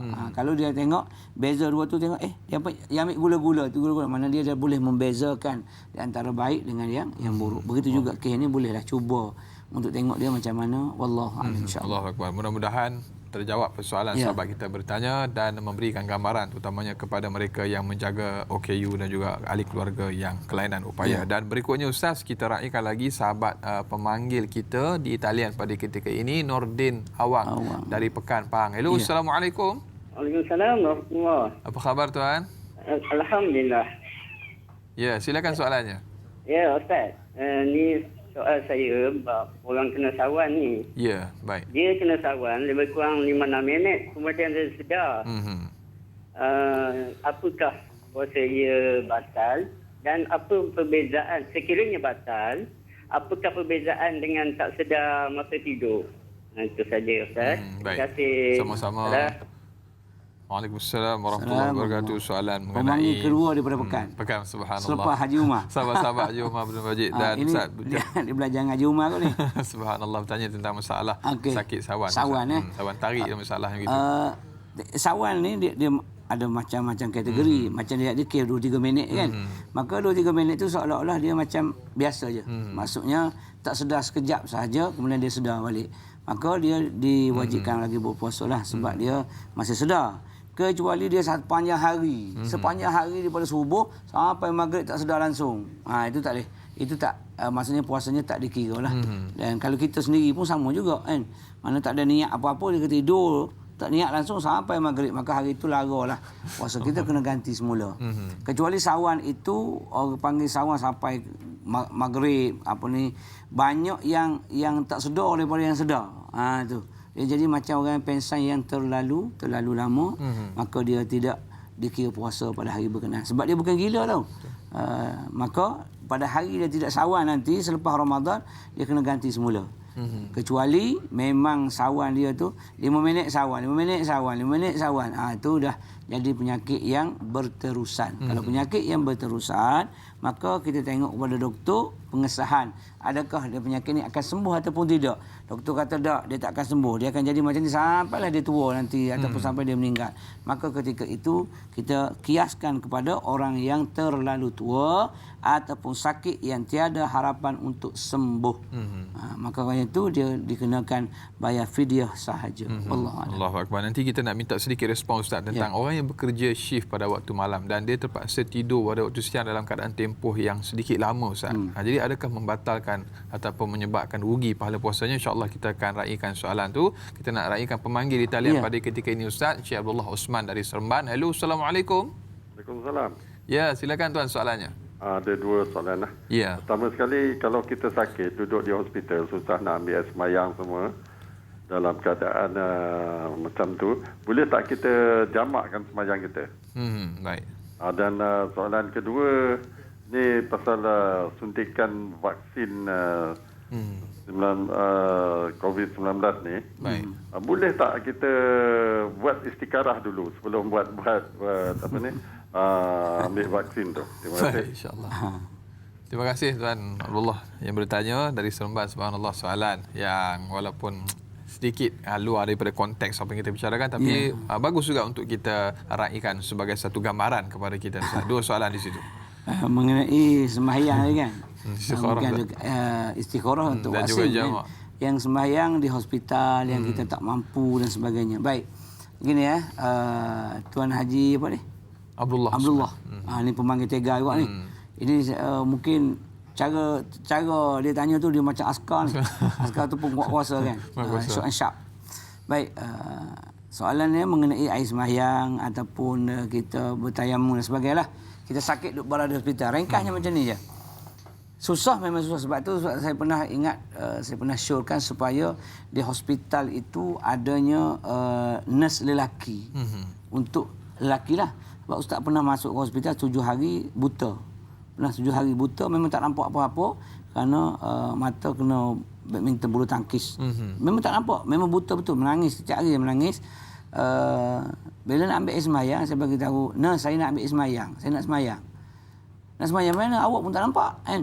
Dia kata, "Mana bilik air?" Kita buta, tak nampak mata, bilik air macam mana kan? So tak apalah, saya pun tampar tangan ke dinding, tap ke dinding, sabu ke muka, tap ke dinding, tangan siku habis. Saya pun sembahyang. Sembahyang pun tak bergerak lah sebab mata darah, pendarahan tak boleh bergerak. So just kelip-kelip mata begitu saja kita sembahyang. Oleh kerana susah untuk pergi step yang kedua, maksudnya nak pergi yang kedua susah.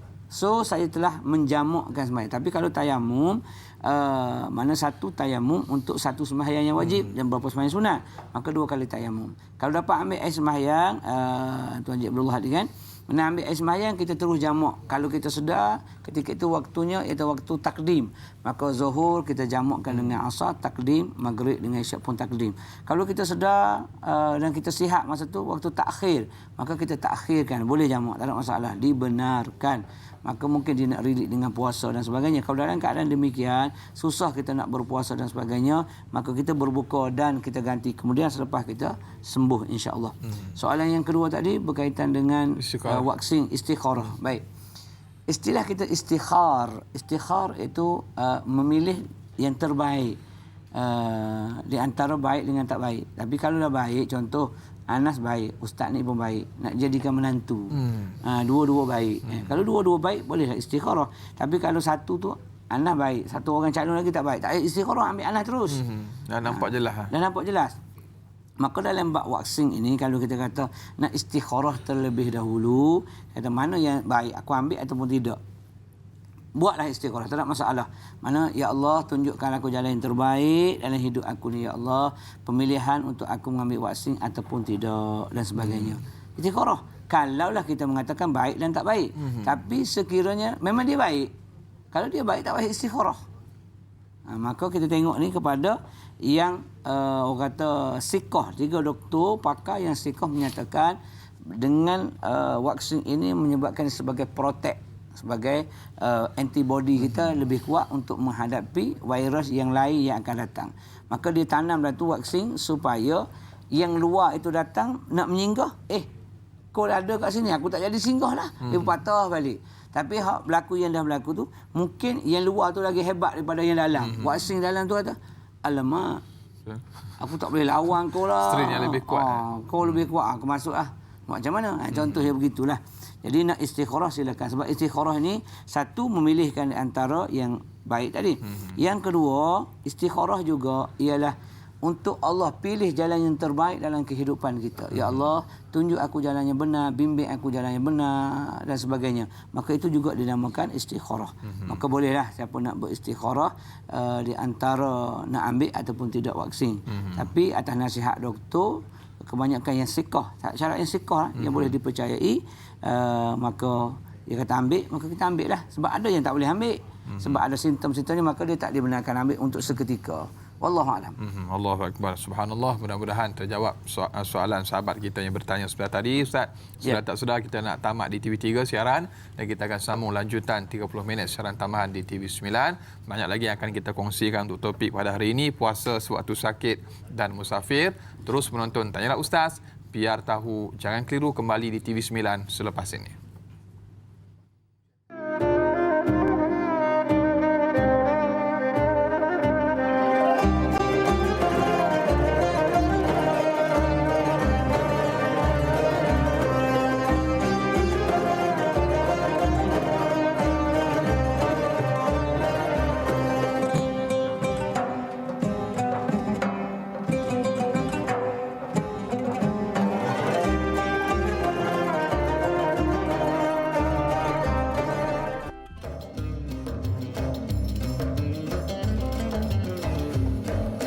Alhamdulillah, masih lagi terus setia bersama dengan kami. Tanyalah Ustaz, biar tahu jangan keliru istimewa Ramadan. Lanjutan 30 minit siaran tambahan di TV9 kami bawakan kepada anda untuk topik pada hari ini, puasa sewaktu sakit dan musafir. Kita masih lagi bersama yang berbahagia Kapten Maritim Ustaz Nik Kamaluddin Junuh, dan telah pun banyak soalan dan juga perkara-perkara yang kita bahaskan mengenai topik kita pada pagi ini. Dan sebagaimana biasa, bagi yang ingin mengajukan sebarang persoalan atau kemusykilan untuk topik kita, hubungi 18881677 atau paling mudah tinggalkan soalan anda menerusi poster di laman rasmi Facebook kami, Tanyalah Ustaz TV3. Dan jangan lupa bagi yang menonton menerusi FB Live untuk tekan butang kongsi, sebar luaskan, mudah-mudahan bermanfaat insya-Allah. Dan salam nuzul Al-Quran, mudah-mudahan kita dapat sama-sama mentadabbur dan mengaplikasikan Al-Quran dalam kehidupan kita insya-Allah. Dan berikutnya Ustaz, soalan daripada sahabat Facebook kita yang bertanya, Nur Farzana. Assalamualaikum Ustaz. Waalaikumsalam warahmatullahi. Saya ingin berkongsi dan bertanya masalah yang dilalui. Saya salah seorang insan OKU yang bernafas menggunakan alat bantuan pernafasan menerusi lubang di tekak yang telah dibedah oleh pakar semasa di hospital dahulu. Dan lubang pada tekak tersebut sentiasa mengeluarkan kahak dan perlu menyedut kahak tersebut menggunakan mesin penyedut kahak dan perlu memasukkan wayar penyedut kahak tersebut. Soalannya Ustaz, adakah batal puasa apabila saya memasukkan wayar tersebut ke dalam lubang tekak tersebut untuk menyedut kahak itu? Itulah soalan saya Ustaz. Soalan yang cukup panjang dan juga menarik untuk kita bahaskan sedikit Ustaz. Baik, dalam hal ni kita tengok kepada perkara yang membatalkan puasa. Di antaranya ialah memasukkan sesuatu kepada rongga. Rongga itu sendiri pun dibahaskan lagi. Rongga yang masyhurnya disebutlah rongga yang orang kata yang tersedia ada seperti lubang hidung, telinga, dubur, kemaluan depan dan belakang dan sebagainya. Maka dalam kes ini dia ditebuk untuk membantu pernafasan, untuk membuang kahak dan sebagainya. Maka dia tidak masuk dalam yang membatalkan puasa. Tetapi dalam kes ini sekiranya doktor menyatakan lebih baik berbuka kerana boleh memudaratkan dan sebagainya, maka dia boleh berbuka. Sekiranya disebut oleh doktor yang siqah bahawasanya penyakit kamu ni akan berlarutan sampai akhir hayat kamu, maka kamu perlu membayar fidyah sahaja, tak perlu berpuasa. Tapi kalau ada harapan untuk sembuh, maka kamu hendaklah menggantikan semula, tinggalkan puasa, gantikan semula apabila kamu telah pun sembuh. Itu mengikut doktor. Kena dengar doktor pakar dia. Tapi dalam keadaan begini, adakah batal ataupun tidak, dan dia boleh puasa, dia kata rasa nak puasa, maka dia boleh berpuasa kerana hal demikian tidak membatalkan puasanya. Macam orang masukkan swab test lah yang tu kan, ada keperluan ataupun juga yang orang kata masuk ubat di bawah lidah, orang yang jantung dan sebagainya. Dan pandangan setengah-setengah fatwa inhaler bagi orang yang asma dan sebagainya dibenarkan, walaupun pada asasnya itu memasukkan seolah-olah masukkan makanan, tapi dia sebenarnya dia bukan masuk makanan, dia masuk gas untuk memberi rongga ruang itu terbuka untuk dia bernafas. Maka ada fatwa yang menyatakan membenarkan inhaler itu sendiri. Maka dalam kes ini dia menebuk saluran untuk membuang kahak, bukan nak masukkan makanan dan sebagainya. Maka kalaulah nak berpuasa dan tidak memudaratkan, silakan. Tapi kalau dia doktor kata memudaratkan, maka ganti semula bila ada kesembuhan insya-Allah. Wallahualam. Allahu akbar. Jadi mudah-mudahan terjawab persoalan sahabat kita bertanya. Ramai Ustaz yang bertanya hari ini, terutamanya para pemanggil kita. Pemandangan topik juga cukup menarik dalam keadaan kita berpuasa ketika mana ujian ni Ustaz, subhanallah. Dan berikutnya di talian pada ketika ini kita ada pemanggil yang berikutnya, Supinah Yusof yang telah pun bersama kita. Hello, Assalamualaikum. Waalaikumsalam warahmatullahi wabarakatuh. Assalamualaikum Ustaz dan Da'i, dan selamat puasa. Ya, selamat puasa. Silakan soalannya. Ustaz, macam ni kan, orang yang musafir jalan jauh dibolehkan berbuka kan, orang yang sakit juga dibolehkan. Tapi kalau dia menahan Ustaz, dia macam dia tak nak buka lah, walaupun sakit pun ditahan juga, adakah sama ganjaran orang yang puasa dalam keadaan sakit dengan orang yang sihat? Satu lagi kalau kita ni sakit tekak, lepas tu hanya ubatnya selalu insya-Allah dengan berkumai garam. tapi tak tertelan lah. Adakah batal Ustaz? Baik, terima kasih. Itu je soalan saya. Okay, Assalamualaikum. Assalamualaikum warahmatullahi wabarakatuh. Soalan cukup menarik. Dua soalan tentang itulah bab berkumur tu saya bimbang tu Ustaz. Subhanallah, bab berkumur terutamanya ibu yang bila dia perlu berkumur air garam, terutama ibu yang mengandung Ustaz di hospital, saya bertanya. Okey, baik. Dia berkumur, kebanyakan di bulan puasa ni dia buat lebih sunnah lah Nas. Biasa kita buat 3 kan. Dia tengok budak-budak ni dia buat sampai 5, 7. Kata kenapa banyak sangat ni ambil pahala sunat. Tapi masuk banyak, keluarnya sedikit. Betul. Kan. Sebenarnya gini, dia berkumur sebab itu bila kita kerap berkumur hukumnya makruh. Betul. Allah nak tengok kesungguhan kita untuk melakukan ibadat dia yang sebenarnya. Allah Maha tahu, Allah Maha tahu. Air yang sisa-sisa air yang ada di celah-celah gigi kita, di atas lidah lepas kita berkumur, kita akan telan dan dia tidak membatalkan puasa. Dia tidak membatalkan puasa. Maka kita relate-kan dengan yang tadi, dia berkumur-kumur dan bila dia telan, dia rasa masin, dia akan makan. Tapi dia kenalah berkumur, kemudian dia biarkan seketika untuk kesembuhan dalam mulut dia, mungkin dia sakit di mulut sebagainya, kemudian dia kenalah berkumur dan meluahkan keluarlah supaya dia tidak tertelan serasa garam atau terasa manis dan sebagainya. Kecuali ada kecuali. Contoh kita ni jenis naik motor mulut tenganga kan. Tiba-tiba hujan. Hujan terumpu atas bibir, maka masuk dalam rongga kita, maka dimaafkan. Kita pun lalu ke tepi kilang gula. Mulut kita nganga juga. Kebetulan debu gula seru masuk. Mana itu kebetulan kita lalu ataupun rutin kita lalu waktu. Kita memang dah nak tutup mulut tapi tak boleh. Kita memang tenganga. Tak sempat Ustaz. Bukan memang nganga. Memang dia suka tenganga. Musim tak puasa pun dia nganga. Musim puasa pun dia nganga. Maka dia dimaafkan. Tapi jangan segala pusing mulut kat situ. 2-3 kali tawar. Lepas tu cari hujan. Itu tak boleh lah. Dia sengaja kan. Maka kes tadi sebab dia nak berubat. Hajah Sufina. Kita nak berubat dan sebagainya, tapi jangan sampai tertelan. Nanti seolah-olah kita sengaja menelannya. Sebab kita sengaja ambil air garam tadi, berkumur dan sebagainya. Macam orang gosok gigi kan. Gosok gigi untuk hilangkan bau, bau mulut. Sedangkan Allah dah sebut dah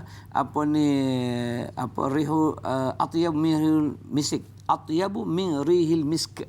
Maksudnya kelebihan umat Muhammad sallallahu alaihi wasallam la khulufu fami saimi, nescaya bau mulut seorang yang berpuasa atyabu indallah, lebih baik, lebih harum di sisi Allah min rihil misk, daripada bau kasturi. Sebab itu makruh kita gosok gigi selepas pada matahari gelincir dan sebagainya. Walaupun ada perubahan bau dan sebagainya, tapi Allah kata aku seronok.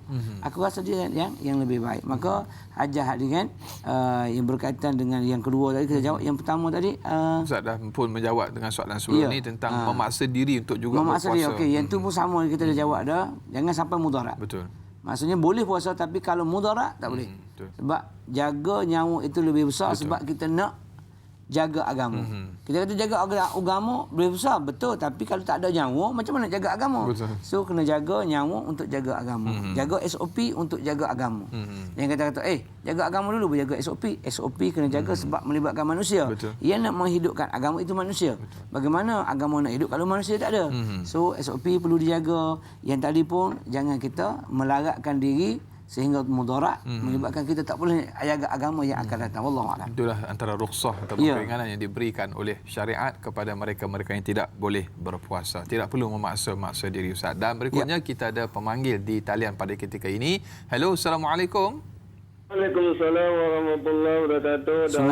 Dan Ustaz. Okey, saya Ismail. Ya. Saya ada 2 soalan sini yang ringkas. Ya, baik. Yang pertama saya tanya Ustaz, seseorang miskin yang tidak mampu berpuasa disebabkan penyakit kronik, nak bayar fidyah pun tak mampu kerana tiada wang ringgit. Jadi bagaimana dengan situasi sebegini? Baik, cantik. Soalan yang kedua, mengapa dan apakah hikmah Allah SWT memabulkan doa orang dalam musafir? Itu je soalan saya. Terima kasih. Assalamualaikum warahmatullahi wabarakatuh. Waalaikumsalam warahmatullahi wabarakatuh. 2 soalan yang cukup cantik Ustaz daripada Tuan Ismail Maisa Sungai Buloh tentang yalah miskin susah macam mana nak bayar fidyah Ustaz. Nak ganti puasa tu tak ada masalah. Tapi nak bayar tu tak ada. Kemudian yang kedua tentang masalah doa bagi orang yang bermusafir. Baik. Mengenai orang yang sakit kronik, namanya sakit kronik. Sakit kronik mana tak boleh buat apalah. Dia tak mampu nak puasa. Kemudian dia kena bayar fidyah. Tak mampu pula bayar fidyah kerana kemiskinan dan sebagainya. Okey, pertama sekali Tuan Haji Ismail, kita melihat kepada waris. Harta dah tak ada. Kalau warisnya ada, maka waris disunatkan. Bukan wajib warisnya disunatkan untuk fidyah untuk yang sakit kronik tadi. Sekiranya tidak mampu juga, warisnya dah tak ada, dah susah semua sekali, maka orang mukmin yang lain. Kalau tak boleh juga, maka berjumpalah yang berhormat setempat. Dia bertanggungjawab untuk berusaha mendapatkan baitul mal ataupun sebagainya. Maka orang yang sakit kronik, yang lagi miskin, tak ada waris, maka dia tidak dikenakan taklif apa-apa dah, kecuali pemerintah yang bertanggungjawab ke atas dirinya. Satu. Kemudian yang musafir, kenapa doa orang musafir ini Allah makbulkan?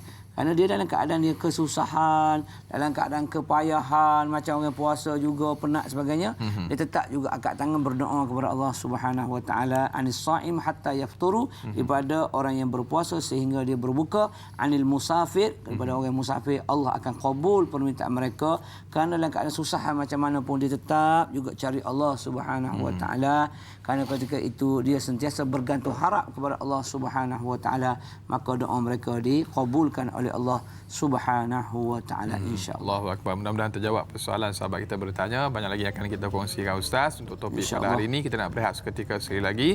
Biasakan kehidupan normal baru. Dakwah tanya Ustaz sampaikan biar tahu jangan keliru, kembali selepas ini.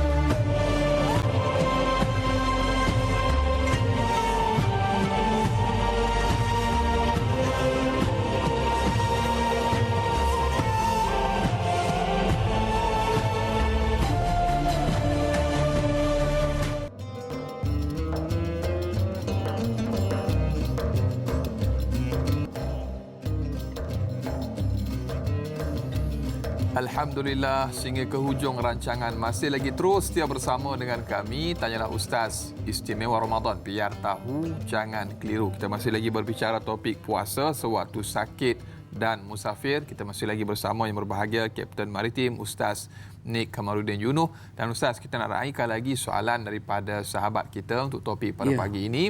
Di Facebook, Razali Zali Ismail bertanya, Assalamualaikum Ustaz dan Daim. Waalaikumsalam warahmatullahi wabarakatuh. Soalannya, bermusafir di zaman baginda Rasulullah SAW dahulu memang mencabar, dan seorang musafir itu boleh dibenarkan untuk tidak berpuasa, tetapi di zaman sekarang ini dengan segala kemudahan yang ada, apakah patut seseorang musafir itu tidak berpuasa? Mohon perkongsian ilmu daripada Ustaz. Terima kasih, biar tahu jangan keliru. Sekali lagi tentang musafir, Ustaz. Ya. Sebenarnya ini adalah rukhsah, kelonggaran yang Allah berikan kepada hamba-hambanya. Maksudnya pada zaman Ar-Rasul, macam Ustaz sebut awal tadi, dengan susahnya, padang pasirnya, kenderaan dan sebagainya menyebabkan susah, maka dibenarkan. Maka umumnya dibenarkan itu diberi pilihan. Betul. Ini adalah pilihan yang Allah berikan kepada hamba-hambanya, sama ada nak meneruskan puasa ataupun tidak. Betul. Kalau kita rasa senanglah aku ni, cepat sampai, tak penat, tak apa, peluh pun tidak dan sebagainya, maka ambillah wa antasumu khairul lakum, iaitu berpuasa itu lebih baik. Ini bila rukhsah ini, nanti kalau Allah tak bagi, apalah Allah Subhanahu Wa Taala, aku musafir kan. Kita mungkin tak penat, tapi orang yang naik kereta kecil, bersumbat-sumbat, mungkin dia rasa penat. Mungkin kita yang naik flight, mungkin kita naik kereta yang selesa tak penat. Tapi bagi orang naik kereta kecil kan, kereta kecil tapi muat 7 orang. Allah, bila nak sampai aircon pula tak ada, sebagai contoh. Lepas tu macam-macam lah. Jadi kesusahan itu Allah Maha tahu. Lalu Allah bagi pilihan. Bukan Allah kata, mu kena. Tak. Sebab tu ulama berbahas mengenai orang yang musafir ataupun sakit, sama ada nak berbuka ataupun tidak. Maka Tuan Zali, kalau kita musafir, diberi pilihan. Sama ada nak berbuka ataupun tidak. Mazhab kita Syafi'i, kalaulah dia tidak memenatkan, maka tasumu khairul lakum, puasa itu lebih baik. Tapi Hambali kata kalau itulah rukhsah yang Allah berikan kepada kita, ambillah rukhsah itu. Sebab dia kata laisa minal birri minas siyam fi safar. Tiada kebaikan berpuasa bagi orang yang dalam kemusafiran. Dia ambil hadis itu. Sebenarnya ada perbahasan mengenai hadis berkenaan mengenai itu sebenarnya tiada kebaikan untuk berpuasa sekiranya ada sekiranya, maksudnya itu perbahasan alim ulama. Kalau dah tak ada apa-apa masyarakat, maka puasalah lebih baik. Betul. Maknanya boleh kita berbuka, tak ada kebaikan dengan sebab kita tak ada apa-apa sebab dan sebagainya. Itu pandangan segelintir daripada Al-Hanabalah ataupun Imam Hanbali. Tapi kita Syafi'i ambil pandangan tak penat, tak ada apa-apa kesusahan, puasa itu lebih baik. Wallahu a'lam. Allahu akbar. Dan kesinambungan daripada apa yang Ustaz sebut, ada yang bertanya tentang musafir lagi Ustaz di Facebook. Intan Zurina Abdul Razak.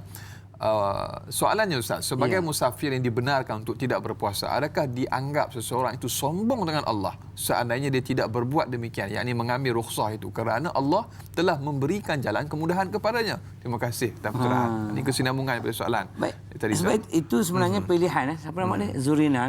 Intan Zurina. Maksudnya wa antasumu khairul lakum. Mana pilihan situ lebih baik kamu berpuasa sekiranya tidak membebankan kamu. Tapi rasa beban, ambillah yang berbuka. Itu maksudnya itu boleh diganti sekiranya beban. Kalau tak ada beban, maka berpuasa lebih baik. Makanya bab ini bukan kesombongan. Bukan kita tak terima. Kita ambil Allah bagi kelonggaran sekiranya. Ambillah lah. Sekiranya awak perlu nak call isteri awak, ambillah. Sekiranya perlu. Tapi tak perlu Ustaz, terima kasih, tak perlu. Adakah Anas itu sombong apabila saya bagi handphone sedangkan dia tak perlu? Maka Anas tak sombong. Ustaz bagi offer kat dia, ambillah kalau Anas kata tak apalah Ustaz, sebab sejak lagi dah habis rancangan ni, isteri saya akan sampai, contoh. Maknanya Anas tak sombong. Begitu juga dalam kes tadi. Intan, maksudnya kita tak sombong. Allah bagi, kita tak nak ambil. Tak ambil itu dengan sebab Allah bagi pilihan. Kecuali Allah suruh ambil. Tapi di sini Allah bagi pilihan. Kalau kamu penat dan sebagainya, wahai hamba-hambaku, ambillah. Tapi kalau kamu tak penat, kamu puasalah. Itu mana kecantikan. Cantiknya Islam itu begitu mudah memberi orang kata kelonggaran kepada hamba, rukhsah sebagai kelonggaran, sama ada segi sembahyang, segi puasa dan apa jua sekalipun. Allah Maha mengetahui akan segala kemampuan hamba-hambanya, insya-Allah. Dan berikutnya Ustaz, ada yang bertanya di WhatsApp saya tentang puasa bagi wanita yang istihadah, yakni darah penyakit, dan juga wanita yang mengambil ubat untuk tahan haid supaya dapat berpuasa penuh pada bulan Ramadan. Dua soalan di situ Ustaz. Orang istihadah ni tak ada masalah lah. Maksudnya dia habis haid, ada kesinambungan daripada darah penyakit. Darah penyakit dia tetap juga kena solat, maka tetap juga dia kena puasa lah. Settle yang tu.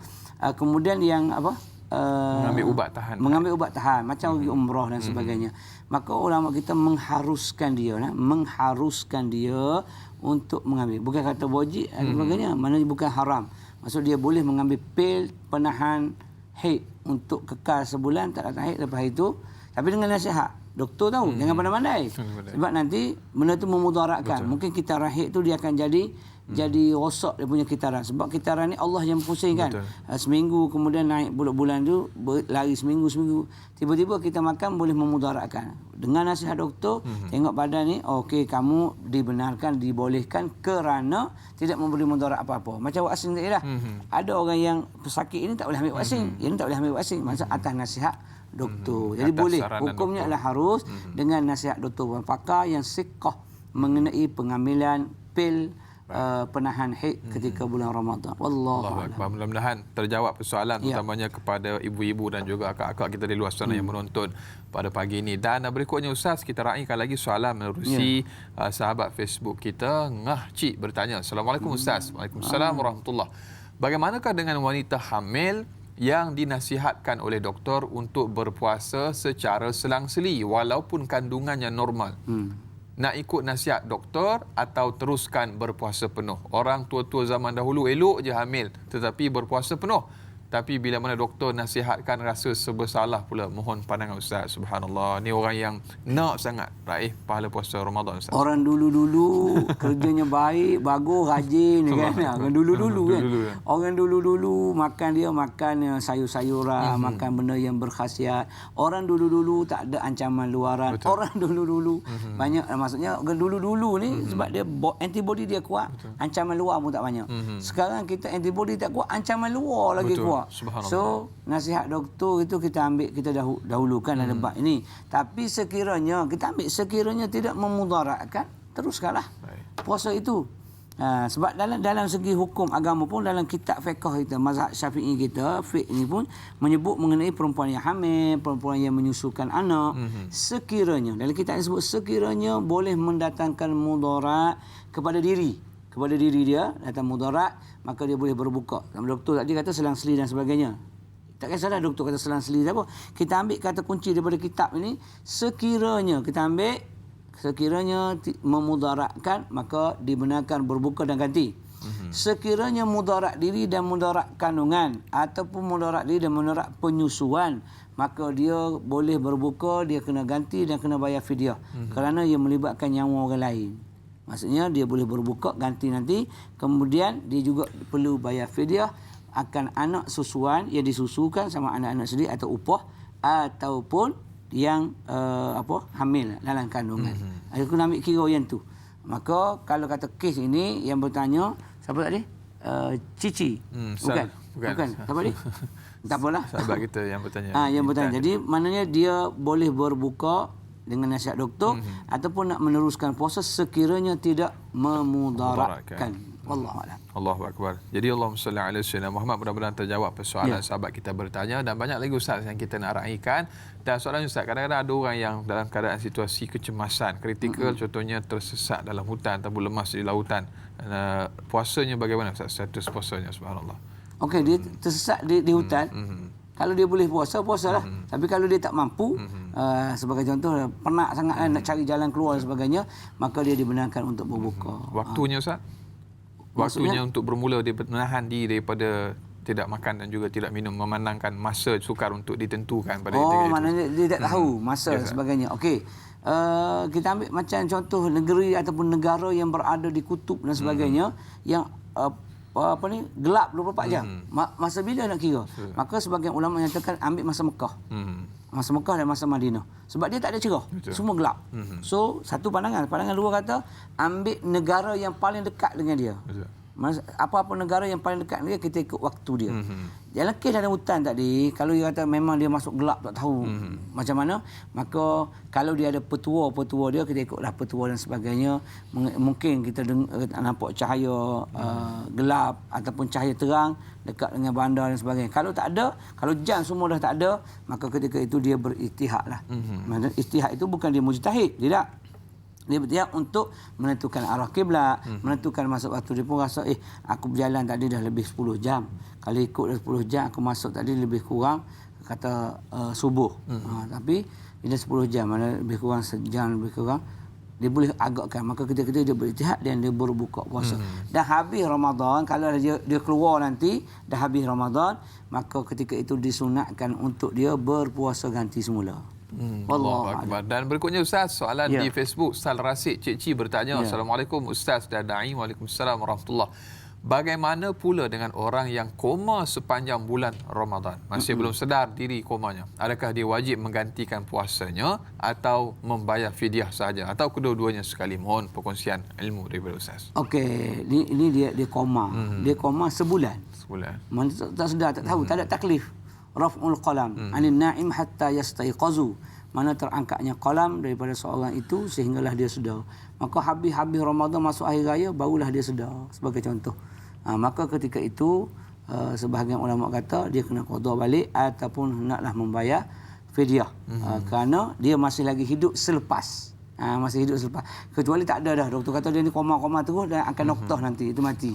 Maka tak ada apa-apalah. Tapi ini dia sedar balik. Maka sepanjang itu dia dikenakan untuk bayar fidyah. Sebahagian daripada ulama yang menyatakan demikian. Allahu akbar. Alhamdulillah kita telah pun hampir ke destinasi penerbangan kita dalam channel Ustaz pada pagi ini Ustaz. Kita akan mendarat tak lama lagi Ustaz. Jadi terus kita berdoa, bermunajat kepada Allah dengan keberkatan dan kemuliaan bulan Ramadan. Kita telah pun sampai ke penghujung rancangan untuk topik pada pagi ini Ustaz. Kita minta Ustaz tutup dengan sedikit doa, mudah-mudahan selamat kita, mudah-mudahan dunia dan juga akhirat. Amin insya-Allah.